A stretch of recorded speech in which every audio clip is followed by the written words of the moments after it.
नमस्कार दोस्तों, मैं अंकुर उपाध्याय स्वागत करता हूं आप सभी का आपके अपने YouTube channel share market analysis में।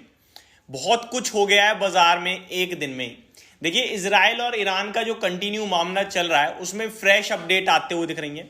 एक और फ्रेश हो गया है मामला, वो है यूएस और चाइना का, जिसके बारे में इससे प्रीवियस वीडियो में आप सभी के साथ डिस्कशन किया था। स्टॉक्स स्पेसिफिक एक्शन भी भरपूर होगा। एक तरफ आईटी स्टॉक्स कंटिन्यू टूट रहे हैं क्योंकि फेड चेयरमैन जेरोम पॉवेल साहब कह रहे हैं रेट हाइक तो नहीं, इंटरेस्ट रेट कट नहीं होने वाले हैं जल्दी से, क्योंकि इन्फ्लेशन में चिंता है। और जब तक इंटरेस्ट रेट कट होना शुरू नहीं होंगे, आईटी स्पेंड कंपनियों का कम ही रहेगा, जिसकी वजह से आप भारतीय बाजार की आईटी कंपनियां अमेरिका की आईटी कंपनियों में प्रेशर देख रहे हो। ये सब तो होगा ही होगा। साथ ही साथ एंजल वन और टाटा कम्युनिकेशन के Q4 के नंबर आए हैं जो कि अच्छे हैं, मैंने डिस्कस भी किए हैं, उस पर भी रिएक्शन आएगा कल आपके लिए। और कल पोस्ट मार्केट, इनफैक्ट कल नहीं, कल थर्सडे है, जी हाँ कल थर्सडे है, पोस्ट मार्केट आपका इन्फोसिस नंबर पेश करेगा और फ्राइडे को रिएक्शन होगा। कल आपकी निफ्टी की वीकली एक्सपायरी भी है, तो मल्टीपल ट्रिगर्स हैं कल बाजार के लिए। शुरू करते हैं एक एक करके सारे के सारे टॉपिक्स को कवर करना और समझना। सबसे पहले तो कवर करना चाहूंगा कल ट्यूसडे के ट्रेडिंग सेशन को। ट्यूसडे में क्या हुआ, हम लोग गिरकर खोले, रिकवर करते हैं, एट द एंड डे लो पे आ गए। इस बीच में एफआईआईज ने बड़ी सेलिंग कर दी है, तो एक बार एफआईआईज का डेटा बता दूं। एफआईआईज 4,468 करोड़ की सेलिंग करके चले गए हैं आपके लिए एक बार फिर से कैश मार्केट में। डीआईआईज ने बाइंग तो करी है बट छोटी कर पाए हैं 2,040 करोड़ की केवल। और एफआईआईज फ्यूचर में 7,500 करोड़ का बेच कर गए हैं, तो बड़ी सेलिंग है। अगर ऑप्शंस की बात करूं तो 19,000 करोड़ का बाइंग का फिगर है। अब ऑप्शन का डेटा वैसे तो डिस्कस करना व्यर्थ होता है, लेकिन जब मार्केट वन साइडेड भागे तो हमें अज्यूम कर सकते हैं हम कि किस तरफ का क्या हुआ है। तो 19,000 करोड़ की जो बाइंग है ना ऑप्शन में, ये पुट की बाइंग है, यानी कि ये सब दर्शा रही है कि मार्केट में नेगेटिविटी हाईएस्ट लेवल पे चल रही है, सेलिंग आ रही है, पुट खरीदा जा रहा है, तो बाजार में पॉजिटिविटी तो बिल्कुल नहीं है। इन सारी चिंताओं के बाद फ्रेश कैपिटल लगाने की हिम्मत भी बहुत कम इन्वेस्टर की होगी। तो एक तरफ बाइंग कम हो रही है या खत्म हो रही है, दूसरी तरफ सेलिंग कंटिन्यू आ रही है, तो ये बाजार पे प्रेशर बनाने का काम कर रहा है। ये मैंने सेंटीमेंट्स, मार्केट में फ्लोस को आपके साथ डिस्कस कर दिया फर्स्ट हाफ। दूसरे हाफ में चलते हैं। दूसरे हाफ में एक्सपायरी को डिस्कस करते हैं। एक्सपायरी पे मैं ऑलरेडी आप सभी के साथ डिस्कस कर चुका हूं कि निफ्टी में जो बेस है वो नीचे की तरफ शिफ्ट हो गया है।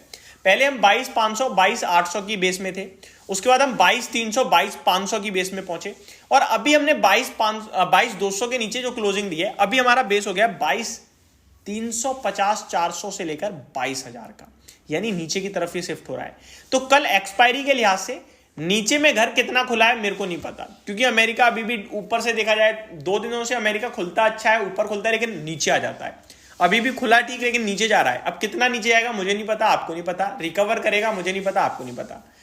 तो आपके लिए नीचे का घर खुला हुआ है, ऊपर में अगर कुछ होता है तो 22,400 मुझे नहीं लगता बाजार निकाल पाएगा, और शॉर्ट कवरिंग भी ट्रिगर होने के चांसेस बहुत कम है।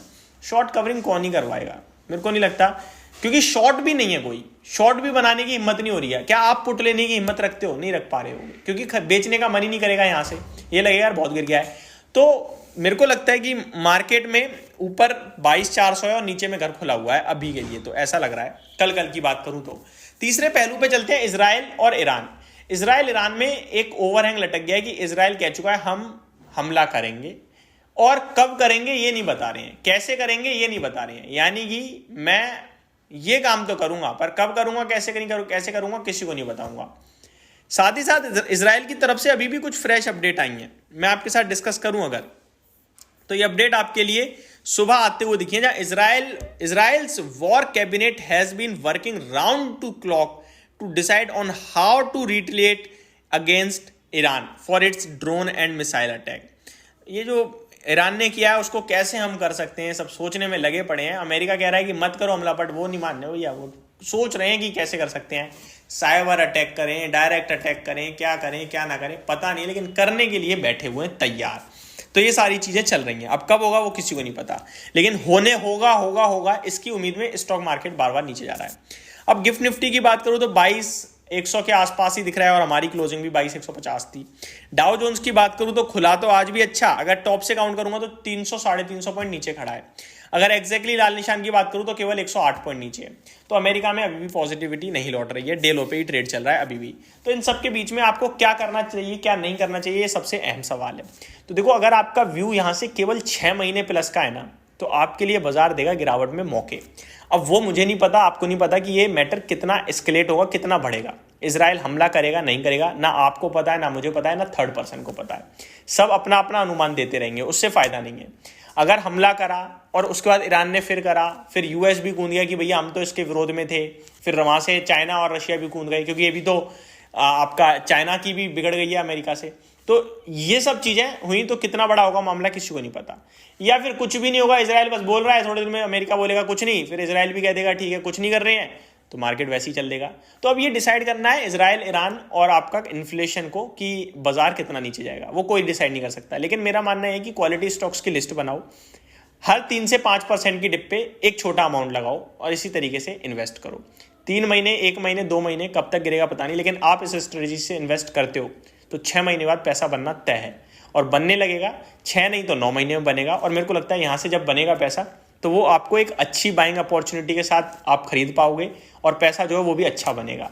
और फिर आप जब कैरी करोगे तो कंपाउंडिंग की पावर से एक अच्छी बाइंग आ जाएगी आपकी प्राइस के हिसाब से, वो ज़्यादा पैसा बना के देगी। तो यहाँ पे बाय ऑन डिप्स की स्ट्रेटेजी बनाने के लिए मेरे को लगता है 6 महीने प्लस का व्यू है तो, और शॉर्ट टर्म व्यू है तो अभी थोड़ा वेट एंड वॉच करें, चीज़ों को क्लियर होने दें। होप आपको सारी चीज़ें समझ में आई होंगी। Thank you so much for watching this video. Good night guys.